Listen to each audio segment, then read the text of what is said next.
Hello and welcome back to Tony Northeastern and to part 4 of building this colliery. What we're going to be looking at this time is a means of ways of getting the coal from that gateway into the pit to the chutes. So let's get started. Okay, I've been through my come in handy box and I've got some bits and pieces of kits. This was left over from the footbridge I made for high shields. And I've got these cross members that were used for the actual walkway, so I could utilize them and make some frames up to carry this little coal truck that I found in the common handy box too. Okay, as you can see, I've assembled a few bits and pieces. I'm making up some frameworks using the leftovers from the footbridge. I have some pads there which I'm going to glue to the legs to make them stand upright, and there's the legs there. And this piece is going to be the running rail for the little coal truck I've got here, and that's going to support this piece. Obviously it's not cut to length yet, but you can more or less see how it's going to come together. Okay, as you can see, I've started to put the frames together, just using the old polyurethane cement, and there's the first frame on its pads. So basically that will just sit there.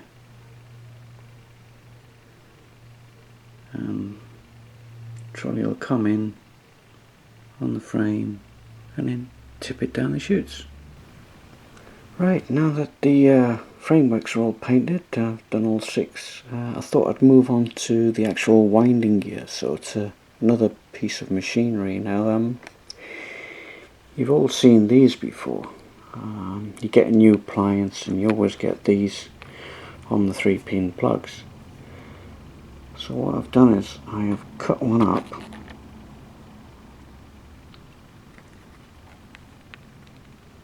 and made a little winding machine, or it looks like winding gear, just by using some really tiny spring washers, super gluing them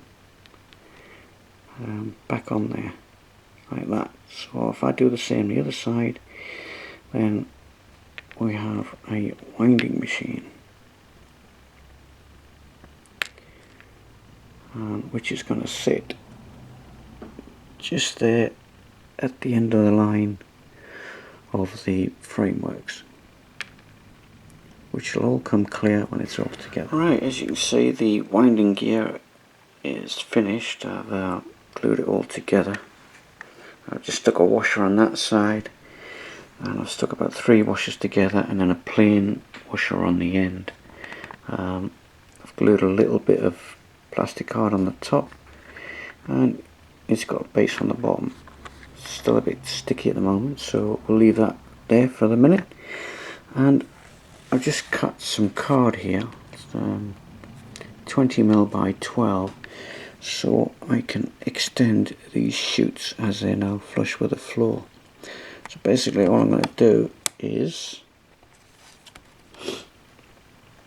measure up about 4mm, fold it, and then glue it to the inside edge of that chute. So, okay, I've marked up the first one. Marked it about 3.5–4mm. I'll just put a little fold in it. And what I'll do is I'll run a bit of super glue on the back face, and as you can see straight away, by just folding it a little bit, gives you the actual, like a hopper look. The first pair have now been glued in, and if you try and look sideways on like that, you can see it's shaped to look like a hopper. So that's that little bit done. So while we're in here, we'll have a look. I have glued the first framework in place. as well as the upper frame above the door there. So it's coming along. Right, they are the ends for the hoppers. I just forgot to mention that all this is made out of card. It's only about 0.5mm thick. As you can see, I've marked some lines and I've folded them over, and I've painted those corners silver in readiness, because once these are glued on, there's no way in a million years I'm going to get a paintbrush underneath that corner to hide the card. Right, there's the hoppers that were made out of card. So that's one, and there's the other. And I've stuck in a little walkway in the middle as well. If I spin the camera around a bit more, you can see the actual winding gear's been painted up. And that's glued in, along with a couple of other details like a dustbin, and that bracket on the wall there, that's got to be painted yellow, so it looks like, oh, that one just above the doorway there. We've got two of the frames in ready, they're glued in, so we're almost there. So the next thing to do is to glue the other frames. There's three more to go in. There's one there, and one just at the other end of the hopper to the left there. So right, with these two frames now permanently glued in place and the glue's gone off, I have added this very fine brass wire to go through the holes that were already in the actual bracing. So I've super glued it there, and it's gone through to the two frames. I haven't got the other two frames up yet, but the idea is to hang this little truck on the wire just about there, just as it's about to go over the hopper there. So that's the plan. Boy, this took an age to do, feeding that brass wire through all those bracketries and getting that coal truck to sit square virtually over the hopper there. But yeah, quite pleased with the way that this has turned out. There's only a couple of more bits left to do. Got to dull that wire down a bit. It looks too squeaky clean, but then again, if it's being used all the time, it would be a bright colour.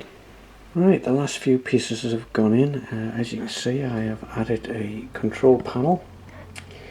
There's a guy there getting ready to press the button to move it on to the next hopper,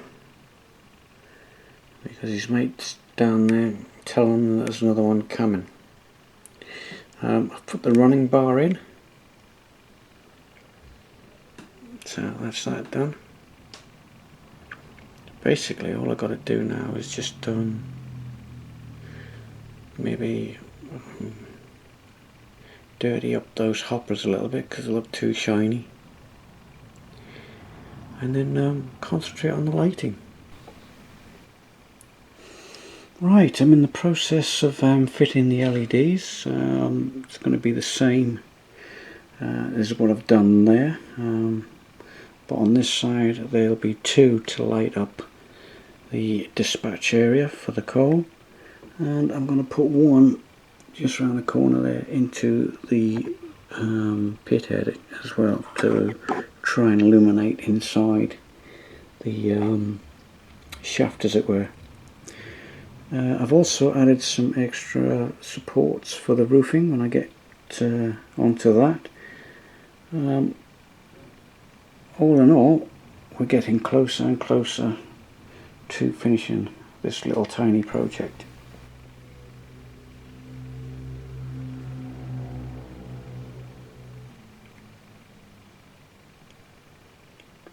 That looks a really dark and dingy place to work in, even with the lighting on. Well, that's a good view right across there, so I'm not sure what view you're going to get looking through the window. Let's have a little look.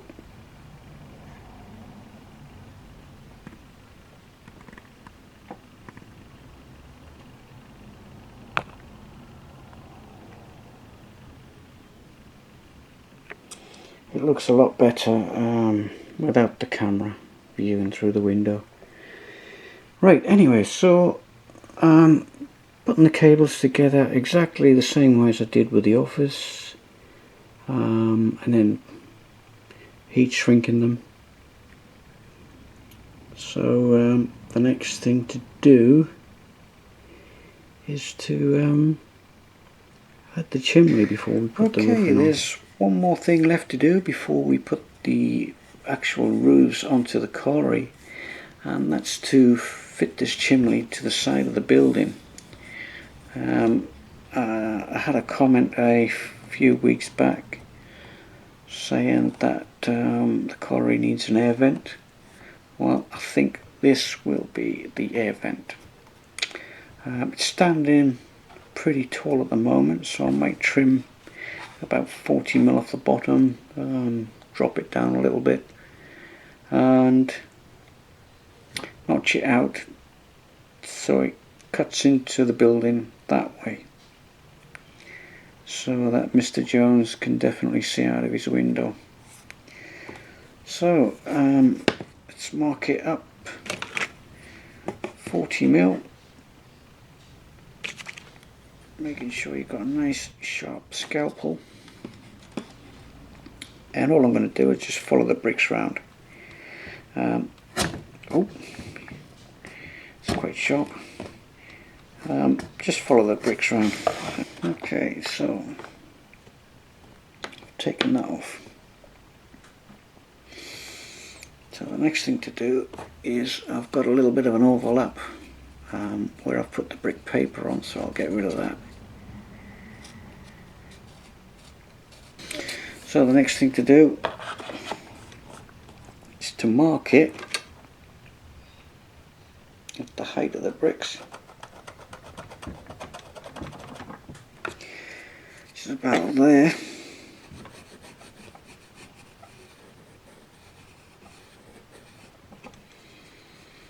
Basically, I need a straight line from there down to there, down there to there, cut it out, and then that should sit into the building. Got to bear in mind that there's a taper in this chimney, so you've got to allow for that.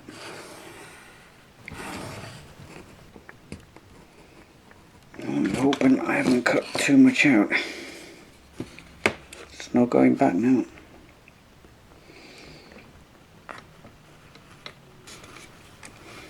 Pretty much a clean cut, and if you look at the end there, it's just not quite a halfway split, so we'll see how that's going to go.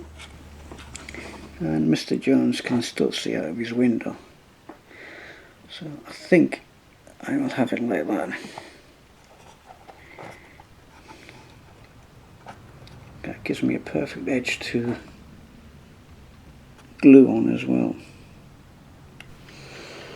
Right, I'll just show you this quick tip. I'm using Metcalf bricks to make this chimney here, and as you can see, I've actually laid e-bricks on top of the chimney. Don't look too bad, it's not brilliant, but once weathered, that would look quite good. And this is how I have done it. See, that's how it comes, and this is one that I've made up. Basically, every third brick, just cut a little tiny piece out, and that were curved round to whatever radius you want. Alright, the smaller the radius, you might have to reduce the bricks. Instead of having 3 and then a notch out, you might need 2 depending on your radius. But it took an age to do this, and it's worked out quite well.